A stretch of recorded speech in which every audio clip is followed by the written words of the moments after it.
Senator Ted Cruz, how are you, sir? I am doing terrific, my friend. How are you doing? I'm doing great. It's a pleasure, as always. One of these days, I guess you're very busy, but we got to figure out when to have dinner. Although I can't have dinner. I'm on the air all the time. All right, we'll figure that out. Well, I look forward, especially if it includes an invitation to visit the compound. Well, anyway, first of all, I want to talk about this gun control. And I got to say, Mark, that was a very subtle way of changing the topic. You're welcome here anytime, my friend. Of course, you have to be blindfolded to get here, but that's all right. Well, now, what was I going to say? Oh, yeah, the gun, 54 to 46. That wasn't really that close, was it, Senator? It was not. I think the American people spoke up and they said we want to protect our Second Amendment rights. And every once in a while we see representative democracy work the way it should, which is that our elected senators listen to the people. Well, the president went on quite a little rampage there. I mean, I was embarrassed for him. Well, I think he viewed it as a stinging defeat. But part of the problem is the way the president has approached this issue from day one has been through rank partisan politics. We saw a horrific tragedy in Newtown, and rather than say, how can we work together, work in a bipartisan way to stop violent crime, what President Obama said is, how can we use this as an excuse to take away the constitutional rights of law-abiding citizens? And I got to tell you, the most stunning votes we had yesterday, every single element of the president's agenda was rejected by the Senate and rejected in a bipartisan way. But the most stunning votes was the vote on the Republican law enforcement alternative that Chuck Grassley and I wrote. Now, that was a bipartisan bill. We had 9 Democrats on with us, and what it did is it provided resources for prosecuting violent felons, for prosecuting fugitives who try to illegally buy guns, for prosecuting gun crimes, for providing funding for school safety. And the Democrats, on an overwhelmingly party line vote, voted against it because they said, if we can't take away the rights of law-abiding citizens, we don't want to have anything to do with prosecuting gun crimes. It really was a startling, partisan, and I think short-sighted vote. Yeah, I'll say. They pretend they're for law enforcement, but when push comes to shove, they vote against the Second Amendment. They vote against tens of millions of law-abiding citizens, and they vote against what you're saying is stronger federal enforcement of the criminal code. That's exactly right. I'll tell you, Mark, the next time the president goes out and gives a speech that is playing on people's emotion and is trying to demagogue on this issue, there are 3 questions that I think at least one reporter ought to ask him. Now, sadly, most of the mainstream media won't do this because they don't actively do their job, but let me tell you 3 questions they should ask. Number 1, if this is so important, Mr. President, why is it that your Justice Department has not made it a priority to prosecute felons and fugitives who try to illegally buy guns? In 2010, there were over 48,000 felons and fugitives who tried to illegally purchase guns. The Obama Justice Department prosecuted just 44 of them. 44 out of over 48,000. Number 2, if this is such a priority for the president, why is it that the Obama Justice Department has decreased prosecution of gun crimes by 30%? And number 3, why is it that President Obama cut funding for school safety to ensure that there are resources in schools to protect our kids, cut funding for school safety by over $300 million? Now, he gets on a soapbox and says, Republicans just want violent crime to happen. Listen, we should be working together, not in a partisan way. We should work in a bipartisan way to say everybody wants to stop lunatics and violent criminals that want to harm our kids. So let's put resources to go after lunatics and violent criminals. Let's increase prosecutions. Let's increase school safety. But instead, what the president has unfortunately decided to do is to try to use it to go after our Second Amendment rights. And I think that's why we won resoundingly every vote this week. Wow. You've provided us with information just now I didn't even know about, and, of course, the media don't care about. Let me ask you this. Let's move to another topic just because we're going to run out of time. Have you had a chance to digest at least big chunks of this Gang of Eight immigration bill? I will confess I have not had time to go through. It's 800 pages plus, and it's going to take some time to really study and analyze it.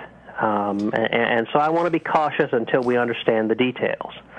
I can tell you my principles, because I don't want to analyze this bill based on what the press releases say and right. what the bullet points say. I mean, as you know well, the devil is in the details, and in 800-plus pages, we need to spend some real time carefully analyzing it. Mm-hmm. I think if someone wants to see immigration reform get passed, the way they do that is they focus on an area where there's bipartisan agreement. That's how you actually get a bill passed. I think on immigration there are two areas with wide bipartisan agreement. Number one, that we got to get serious about securing our borders, increasing manpower, increasing technology, stopping the problem of illegal immigration. I think there's wide agreement on that. And number two, that we need to improve legal immigration. We need to streamline the system. We need to reduce the bureaucracy, the waiting periods, all of the red tape. We need to make the system work better so that we can welcome and celebrate legal immigrants. If we focused on a bill that endeavored to do both of those things, that bill, I think, would sail through Congress quickly. That's how you get a bipartisan, real immigration reform bill through. Well, Go ahead. Here's the thing, Senator. I don't know that under this president and under their leader in the Senate, whether securing the border is a big priority with them. First of all, they've been playing with the numbers. Yep.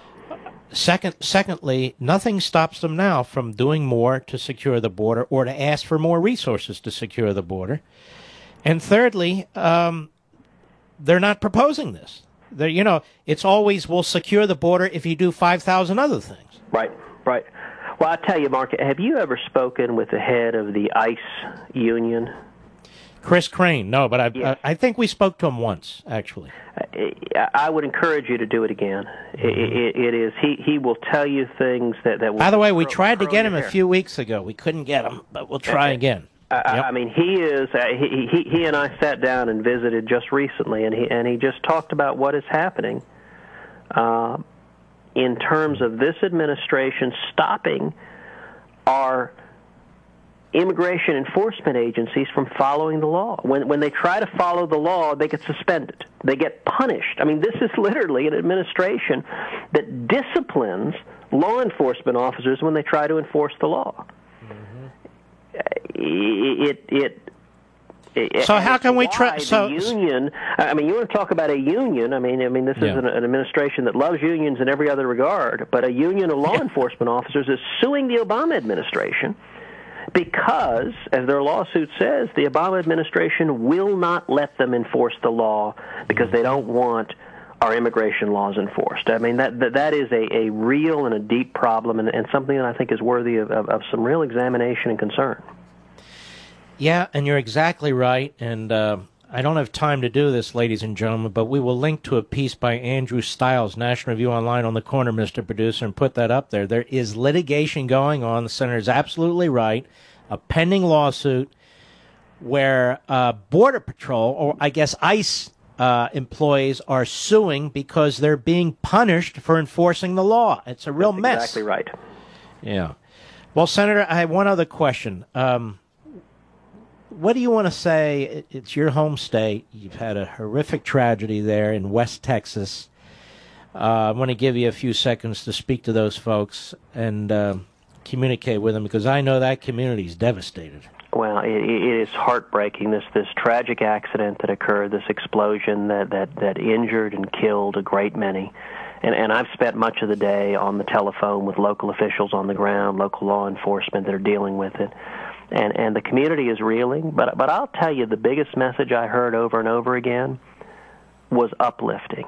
It was the outpouring of love and support from people all over Texas and all over the country, sending resources, sending first responders there to respond. Tragedy occurs, and this is our prayers need to be with the citizens of West as they are struggling right now. But at the same time, it is a tale of courage and fundamental humanity as so many people are stepping forward to help our brothers and sisters in need, and that's something that should encourage us all, that even in time of challenge we can come together and overcome great challenges. Well, let me ask you this. What do you want to say to the people of Boston, because, boy, they're going through a hell of a time, too. Well, I'll tell you, it is much the same. I was visiting today with my colleague Elizabeth Warren, and she and I don't agree on a great many things, but she and I were both sharing how both communities in Boston and West Texas are suffering horrific pain. And yet at the same time, it was really striking that Elizabeth Warren expressed the same sentiment, that she had seen that outpouring of strength and support and people coming together to respond to that terrible act of terrorism in the Boston Marathon. And people throughout Boston and Massachusetts and Americans all over who are praying for those who were killed, for those who are suffering, and are coming together. And I think that's the strength of America, whether you're in Massachusetts or Texas or anywhere else. When we face great challenge, when we are at our best, we come together, and that's, I think, part of the character of the American people. One last thing.